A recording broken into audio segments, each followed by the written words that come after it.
Vedairanekairahameva vedhyaha Vedanta kridvedavvideva chaham Na punya pape mama nasti nashaha Na janma dehendriya buddhirasti Vedairanekairahameva vedhyaha Vedanta kridvedavvideva chaham Na punya pape mama nasti nashaha Na janma dehendriya buddhirasti.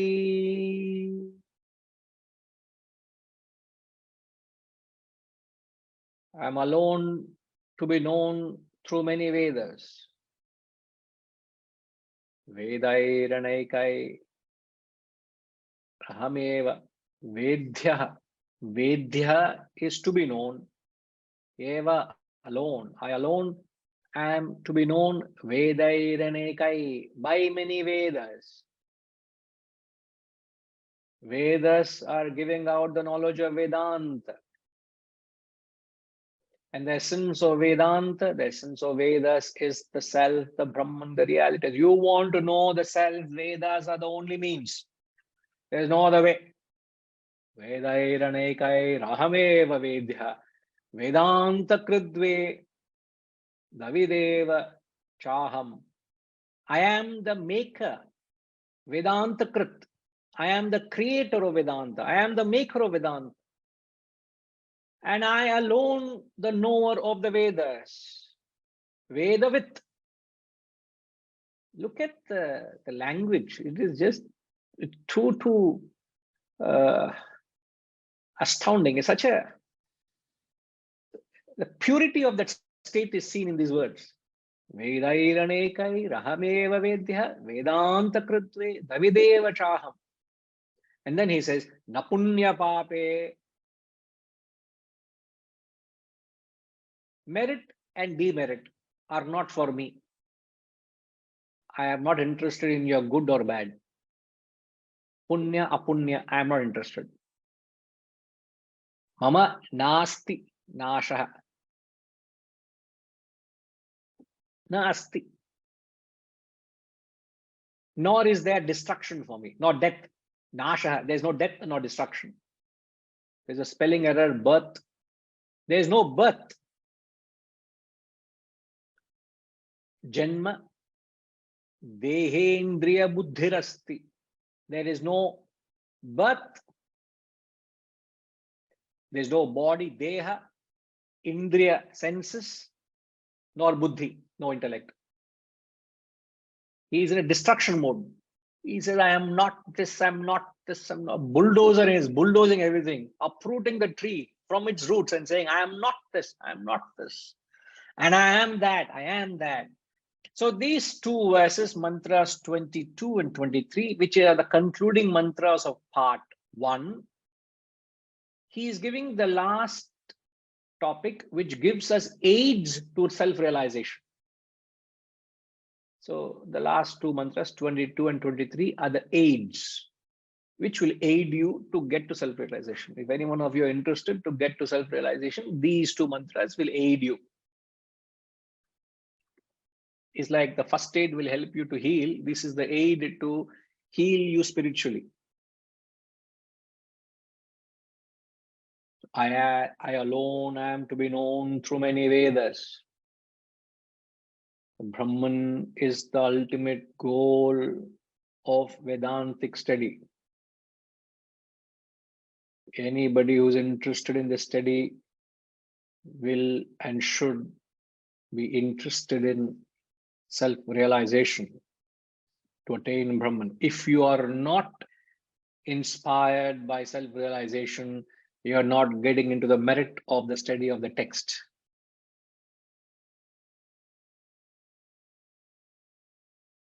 As simple as that.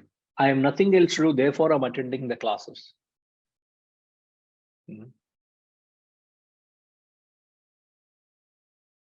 It is the culmination of all knowing. It is the one to be known through any source of knowledge. I am the one known through Vedas, means whatever knowledge you seek, the end of the knowledge, Vedanta.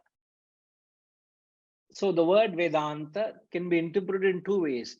Vedanta, Anta means the end portion of Veda, which is the essence of the Vedas, which is the Upanishads. The Upanishads are the end portion of the Vedas, which give the quintessence of the Vedas, which is Brahman. So the first interpretation of Vedanta. The second interpretation for Vedanta, Veda is knowledge, Anta is the end, means one who pursues Vedanta, it is the culmination of knowledge. One who pursues this knowledge, you have got to the highest. There is no further craze, there is no further obsession for knowledge. Truptihi, you have got that highest wisdom. It's like, Shantima, let's say I've climbed the Mount Everest. I have not. Let's say I have climbed the Mount Everest. When I come to Malaysia next, will I be interested in climbing the Gasing Hills? Gasing Hills is a beautiful small hillock, and it's all rich tropical forest, and it's right in the center of the city. And it used to be where I used to live. I used to see that hillock from my balcony. So it was just 5 minutes drive for me to go and get into, and within 5 minutes you'll get lost in the jungle. And having climbed the Mount Everest, and Shantima also every week she goes to Gasing Hills, correct? Huh? Yeah. Okay, Yes, after Elsa, you also have climbed Mount Everest with me. So yeah, I'll take you along also. Would both of us interested to climb Gasing Hills thereafter? No, Guruji. This is just a lump of soil. Would you be excited with that? Maybe you may exercise, but there is no interest, isn't it? Similarly, one who has got that quintessence, the culmination of knowledge in his grasp, or pursued that, he would not be interested in any modern jargons. He would not be excited with the modern gurus, all what they are selling here, it's all chiller stuff. Sometimes in India, I don't think Rajima will not understand this. She'll relate to this. When you have some chiller left with you, sometimes in school days also used to buy mumfali, Mumfali is what? Mumfali or this peanuts. Correct. That is exactly, I know Rajima will be ever ready to give you knowledge of that. That is how they'll give you that. Yes, RM, all yours.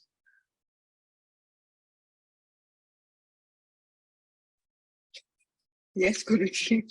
What? Please, we need depiction also. And tell Hariji to bring some nuts and put into it. He'll be ever ready. He might be sitting with nuts right now. Just tell him to transfer some into the packet. We had the taste of the most amazing peanuts from Malaysia, thanks to Shantima. Correct. Yes. All of us had a wonderful taste of the unique. Now she didn't bring any luggage for herself. She only bought peanuts from Malaysia. Everybody were given peanuts. The only difference was, Guruji, those were in packets, vacuum packed packets. This, what we used to have in school, were in cones. So you will, and to buy those chana and mungfali peanuts, you will give 10 paisa, 2 paisa, 5 paisa, 10 paisa. That's enough. That's good to munch. So once you have tasted a buffet in a 7-star hotel, would you be interested in a mungfali on the roadside? I'm just drawing a parallel. Nothing is less or more important. Just trying to draw an analogy. So second interpretation of Vedanta is one who is excited with this knowledge of Vedanta, who has pursued, which is the culmination of all knowing. The culmination of all knowing. One who gets to that, he wouldn't be interested in, I want to get a, I don't know what you call that, Ramji. What do you call that, sir? Organizational behavior. Bhagavad Gita for organizational behavior. Would you be excited with that, sir? No, sir. That is a very mundane thing, actually. Because if you have understood the essence of Bhagavad Gita, then so that is for people who have not understood. So they will derive some Joy out of it. tips from there on how to behave in an organization. Yeah. We were just talking on a subject matter, and there were some terms like OB is a term which he was using, how it's taught in the corporate sector, and I was wanting to be acquainted with what those OB terms are, because there's an impending meeting soon. I should be well prepared what these terms mean and try to be on the same platform. Yeah. In certain jargons, right? And I was asking Ramji, no, I have never been a corporate man, and I don't know these modern jargons, but you think I would be able to understand what they're saying? He said, sir, you don't need much time. Where is not the remarks you said, sir? Yeah, because it is all what you teach anyway. So all the thing about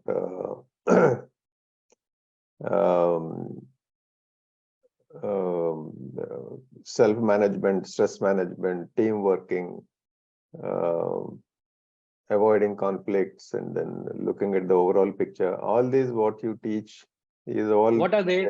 What are they? This is the eternal wisdom that you teach. Sir, you're missing the point, sir. Stress management, self-management, teamwork is all moongfali. Moongfali. Okay. Moongfali is all chana and moongfali.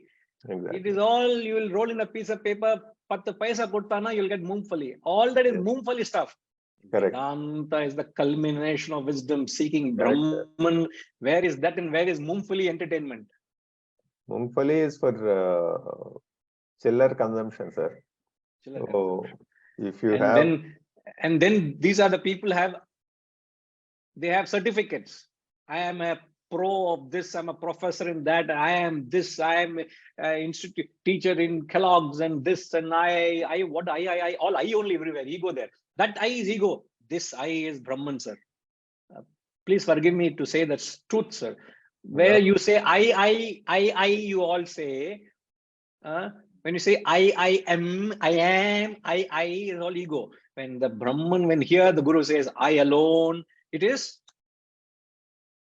supreme consciousness. Supreme consciousness of Brahman, sir. Thank you, sir. If you have agreed, we should have another IIT. I am also agreeing to us, sir. Is he agreeing? Yes, sir. He is off video. I don't know what he is doing. No. He is ever consciousness, sir. Ever consciousness state le irukanga.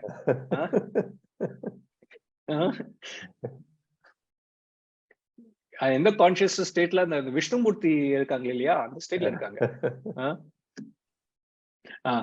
Harishi is the one who enlivens the whole thing. Correct, Shivaji? No, I'm not making I'm not ridiculing anything. Please don't, and forgive me if I have. I'm only trying to say, when you say one who gets into the true spirit of Vedanta, one who is inspired by the very culmination of all learning, he would not be tickled by any other knowledge that comes by his way. You can present the best of literature. You may see logic in it, but it doesn't excite you. It doesn't interest you. That is invariably a personal sentiment I have. I don't express, but I have. Any book that someone shares with me, I go through it and it doesn't excite me. I read a few pages, put aside, because it doesn't grip you as these textbooks grip you. How, man? It's like a fighter pilot who flies a fighter plane. Would he be flying a training aircrafts? People train to fly single propeller engine, blade engine. Will they be interested to fly that, sir? Will he get any kick out of it? It's just that sheer disparity. So the two interpretations of Vedanta, what are they? Rajima, what are the two interpretations we gave of Vedanta?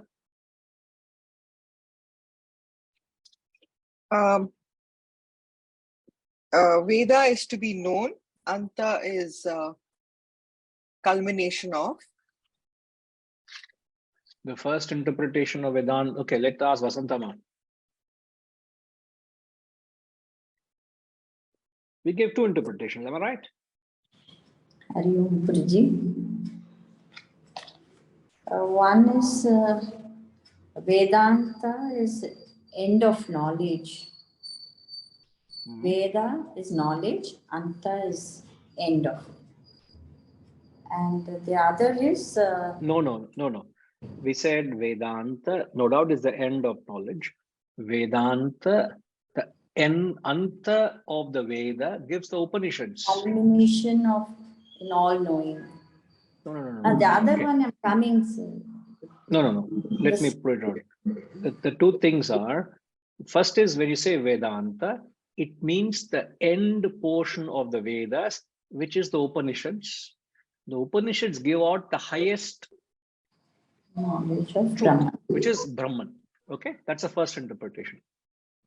The second interpretation, when you say Vedanta, it means it's the culmination of all learnings, culmination of all knowledge. And one who gets to that culmination of knowledge, there is no further interest in searching any other knowledge. The search for the knowledge ends. Isn't it? These are the two. Anything else you read, Ma? Anything else you wrote down? No, Guruji. I wrote the Upanishad part as below after the culmination of knowledge.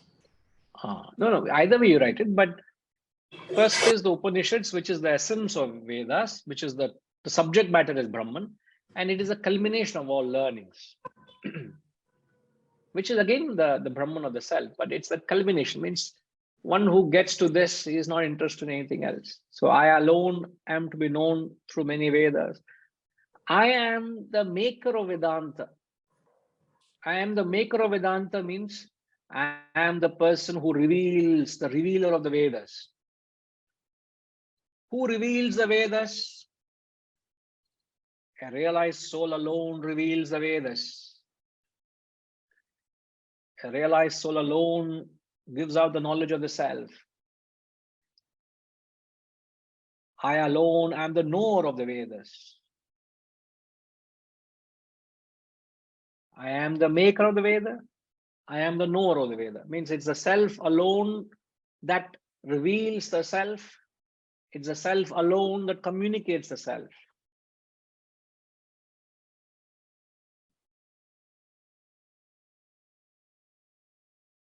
So the first half of the mantra is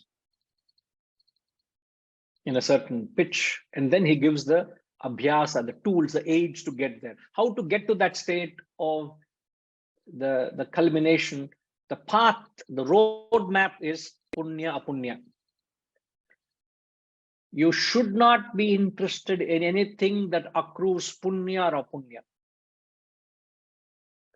Why are you interested in gaining good merit, or why are you ignorantly or knowingly performing actions which bring about demerit?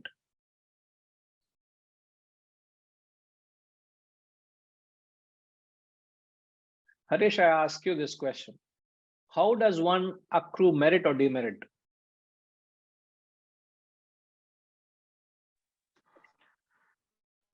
Guruji, from my understanding, it is based on their action, thoughts, and deeds. The law of causation will take effect to the action, thoughts, and deeds. What kind of actions Until accrue merit and demerit? Very correct. Sattvic actions,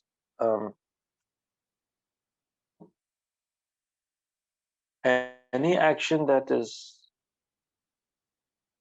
for the higher and the greater cause, versus the selfish or individual cause.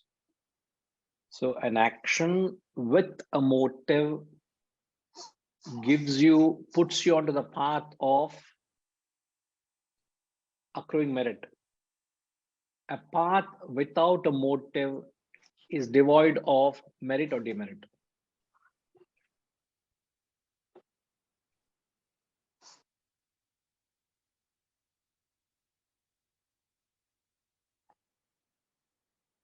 Have you got that statement, Harish?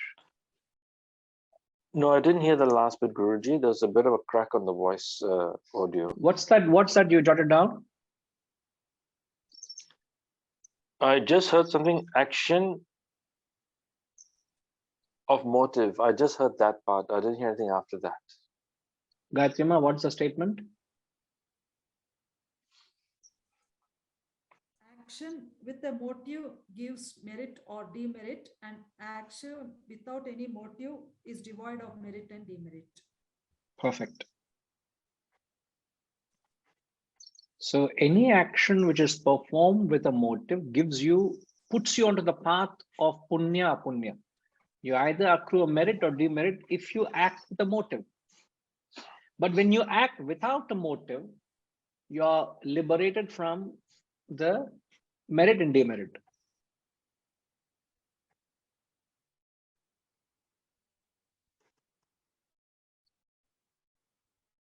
Guruji. Now, what are the motives you can carry? You can either carry a selfish motive or carry an unselfish motive. So either of the motives, when you carry a selfish motive, you get demerit. When you carry unselfish motive, you get merit. So for a person who has a selfish motive, you say, man, why don't you be unselfish, man? Why can't you learn to give or part something? Why don't you have a noble intention in your act? Why are you all the time thinking of grabbing or aggrandizing?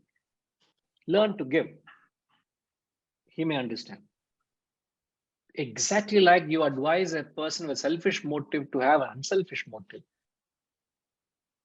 It's not easy to switch from selfish to unselfish, no? Same way, it is not easy to switch from unselfish to selfless. To a fellow who has the purest of unselfish motive, you can't tell him, why are you having unselfish motive? Why can't you do the same thing without a motive then? Why can't you be motiveless? Why can't you be selfless? It's as easy as to be selfish, to be selfless. So,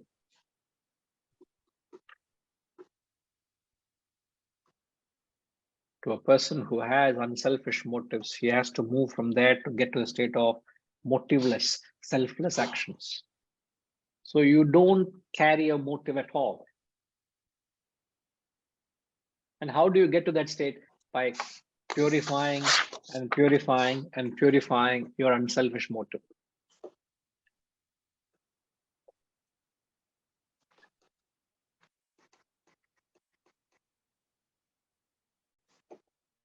Now, when does one reach a state of selfless or motiveless state?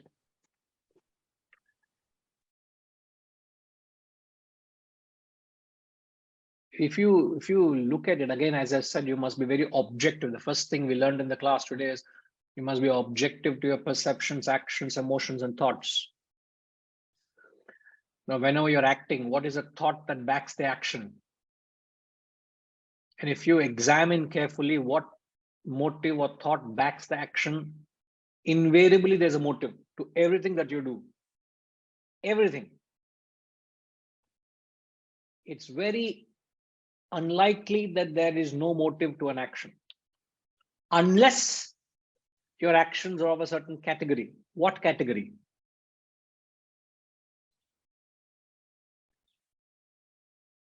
Many a time it's very obvious what motive you carry, but sometimes it could be hidden.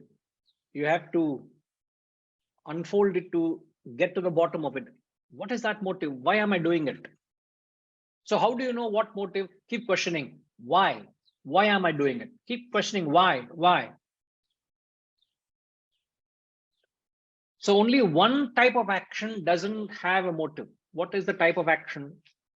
You may say, sir, you said already selfless action. But the question is, when does action become selfless? When does action become motiveless? So a motive, whether be it good or bad, is confined to the world.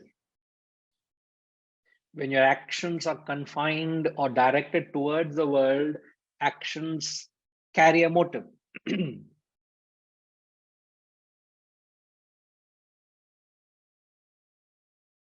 So when your actions are driven towards the world, they have a motive.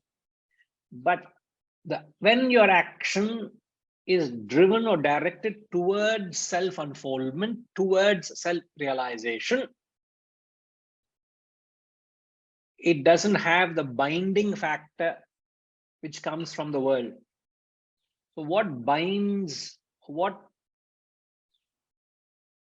limits the action is the worldly motives. So when action becomes selfless, means when actions are driven for self-realization, so actions towards self-realization alone can be liberated from the motives of selfish and unselfish, liberated from the fruits of merit or demerit.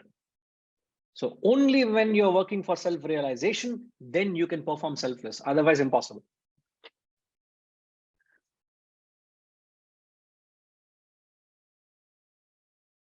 I repeat, only when your actions are dedicated to self-realization, your actions can be selfless.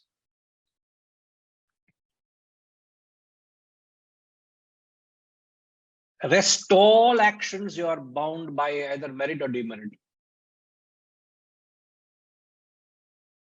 It is very, yes, Raghugaru, no action in the world. We can safely conclude that way. So no action in the world is selfless. It is bound by merit and demerit, because it also has to have a motive. No? Unless you're performing the action for self-realization. So like you're sitting in this classroom, is this a worldly action or a spiritual action? Depends on for what are you doing. You may be learning this knowledge to say, I want to improve my intelligent quotient. I want to become a little smart so that I can do well in my business. You can do it for many reasons. But if you are doing this act or any act, you may be going to work, you may be playing a sport, you may be doing anything. But if you're doing it because I need to do this because it takes me to my goal of realization. Like I ask you, why are you doing yoga? I'm doing yoga because I like to do yoga. All right. Why do you like to do yoga? Because it gives me health. Why do you want to become healthy? Oh, why do I want to become healthy? Why you want to become healthy? I want to be healthy. No, why you want to do healthy? No, I have to keep this body in good repair so that it serves me as a vehicle in the journey of realization. I don't want my body to become an impediment. So I am not worshipping my body. I'm not being body conscious. I'm not indulging in my body. I am respecting the vehicle, keeping in repair because it is in the journey of realization. That's all. So everything you keep attributing it to realization. I have a vasana in me. For what? Vada pav. What should I do with it? I must get rid of this vasana vada pav. For what? Either I may deal with it through knowledge or I may deal with it through experience. But why should I deal with it? Because I treat this as an impediment to my goal of realization. So how am I approaching this vada pav? It's a bug in me. It must be killed. It must be removed. Either I deal with knowledge or I have to deal with experience. I must say with great joy, I'm saying this. Rajima, please take a note. Other day, the family wanted to go because we were there, around about nearby there. So they want to have dinner. So we went to that place where at times we had vada pav there. So it was a dinner time and the family was having, and I just sat there as a witness to all that happened. Purchased it, offered it, served it, watched them having, but complete, because I don't have my sir, if at all the weakness was there, it was 30 years ago. Don't tell me I still have weakness. What? No, I just observed it. Hariom Guruji, you anyway have stopped having dinner. If it was offered at lunchtime, probably you would have had it. No, yes, I would. I told them I would go and have at lunchtime, which whenever that happened. But the fact that it is no more a bug. There is no more thought. Like, I'm giving an example. Vada pav is just an example, please. It can be wealth, it could be name, it could be family, it could be money, it could be reputation, it could be anything in the world out there. If you have to deal with it, I have to deal with it because I have a vasana for it, I have an attachment to it. It is an impediment to my goal of realization. It should go. So my dealing with it, my interest in it is because I have the fuel. The fuel, I have filled my tank in the Purva Janma, my tank is full now. So I have to deal with all these various vasanas in me. They have to be burnt, nothing else. So I treat my vasana as a mala. Man minus vasanas equals God. So when I look upon my vasana as a source of an impediment for me to my goal of realization, then whatever you do, your actions are free from merit or demerit. When you oblate, when you offer everything that you do, whatever you do or don't do, if it is done for the sake of realization, then your actions are free from merit and demerit. As it is said in the Gita, Senayor Ubhayor Madhye, in between the two armies, the Kauravas and the Pandavas, the dharma was taught. The Lord gave out the knowledge of the Gita in between the two, dharma and adharma. He has got nothing to do with the righteous or unrighteous. There's a path of the self. The highest dharma, the highest truth was given out in between the good and the bad. Hardly understood. Very, very rare few practice it. Very rare few. And to be ever rooted in that I am only interested, I do an action because it takes me to the self. If it doesn't take me to the self, I will not do it. If you don't remind me of the self, I will not associate with you. Does Vijay Raghavanji remind me of the self? Yes, I'll associate with him. If he doesn't remind me of the, oh, thank you, sir. If you don't remind me of the self, namaskar, I'll say Hari Om. If you bring a proposition to do something to me which takes me away from my course of action, what would I say, sir? I would only say, no, thank you, isn't it, sir? And I'm certain you would never do that. So I'm interested in your development, you're interested in my development. That is satsang we have created. But if I can instill the thought of the self in you, and if the text can empower you to attune to that goal of realization, Vedan, Vedairanakai, Rahameva Vedya, Vedanta Krit Veda Videva Chaham.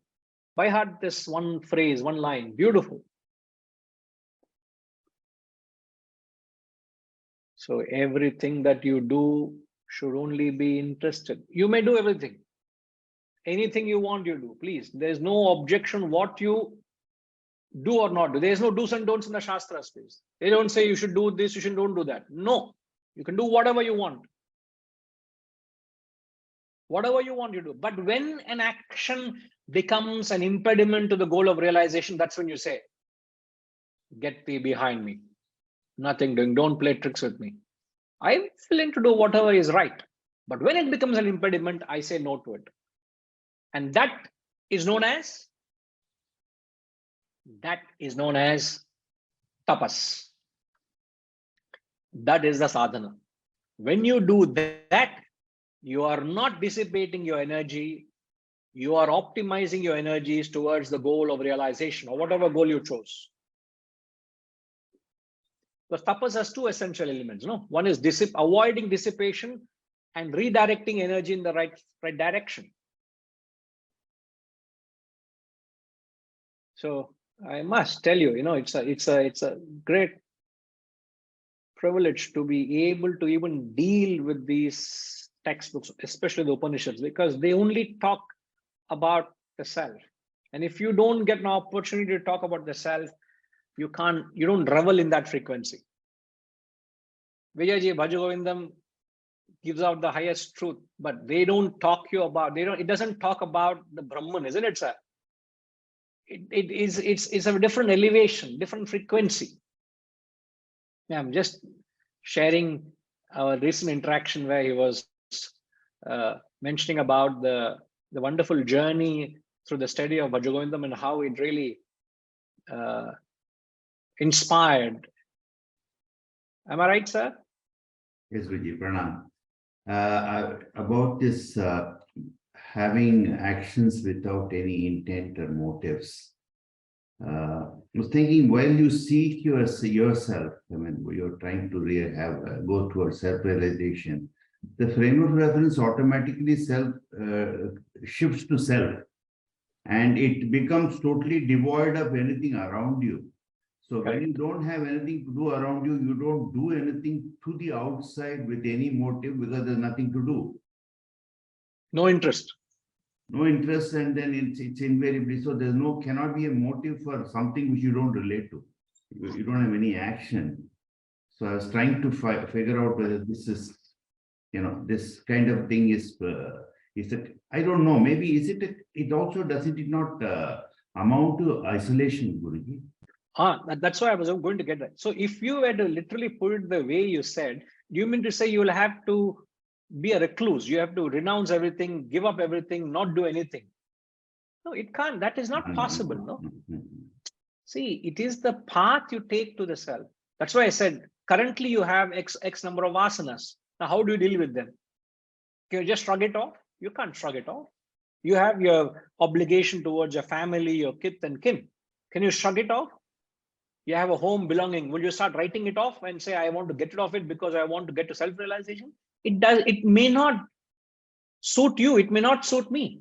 It may be applicable to one great soul who just walked out of his palace with his, left his wife and kid in the bedroom and walked out of the kingdom. That was Siddhartha, who became the great Buddha.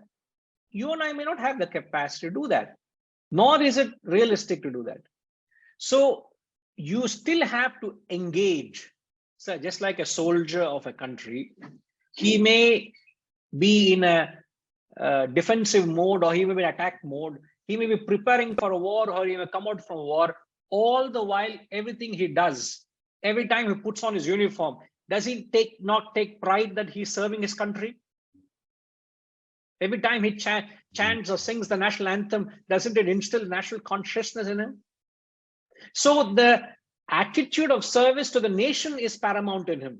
So whatever he does, he wouldn't want to do anything as a ranked officer to bring disrepute to his country, because he represents the country. He's serving his nation. Exactly the same way, whatever a person who's seeking Brahman does, he wouldn't do anything that brings a discord to his goal of realization, but he may do. So the actions towards the outside world would be motiveless and call it reflex thing. And to the extent we want to exhaust our vasanas, I mean, not extent governed by the extent we have vasanas, but balance in terms of self, we are always drawn inside and introspective. Yes, you are very introspective, very conscious. In fact, it is the most sattvic actions remind you of the goal. Rajasic and tamasic actions will not remind you of the goal. So you will not perform anything which is rajasic or tamasic.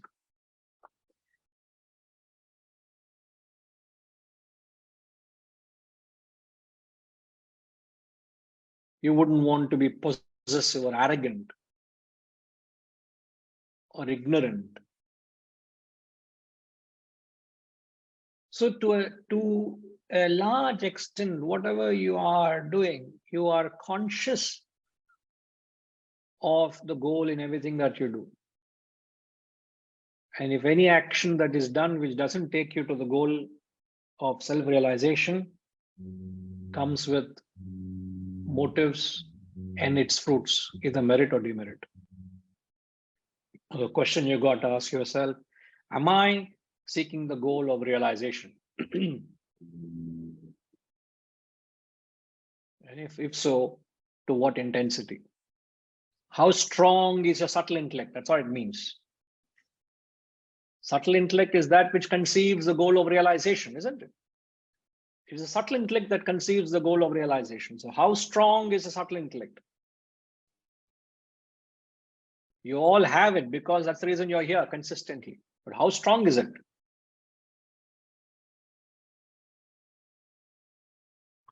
Okay, Ji. Right. Thank you. And the last part of it says, Na janma dehendriya buddhirasti. Na asti nasha. So I'm not there is no destruction, nor is there birth, no death, no body, no senses, no intellect. If I'm not the body, what is there? Disease. If I'm not born, where is death? I have nothing to do with the senses. He's dismissed the senses. What self-control? The senses are burnt. The sense objects are burnt. I am not the senses.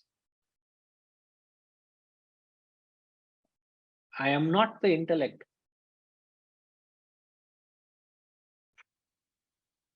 In this mantra, he's dismissing this.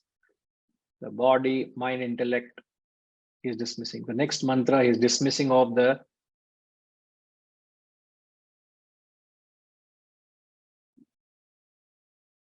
what are the Panchabhutas. He's dismissing of the space, air, fire. I am not that, he says.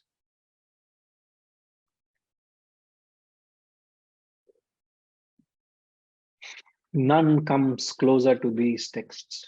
None. The profundity and the grandeur of these thoughts are to be weighed in gold and diamonds. Even still, they outweigh them. Very precious. See, that attempt is only to convey the sentiment in these words. Otherwise, it's just mere words. That's the attempt. So may your whole day revel in this frequency of the self. Yeah. Thank you. Om Purnamada Purnamidam Purnat Purnamudachyate Purnasya Purnamadaya Purnamevavashishyate. Om Shanti Shanti Shanti. Hari Om. Shri Gurubhyo Namaha. Hari Om.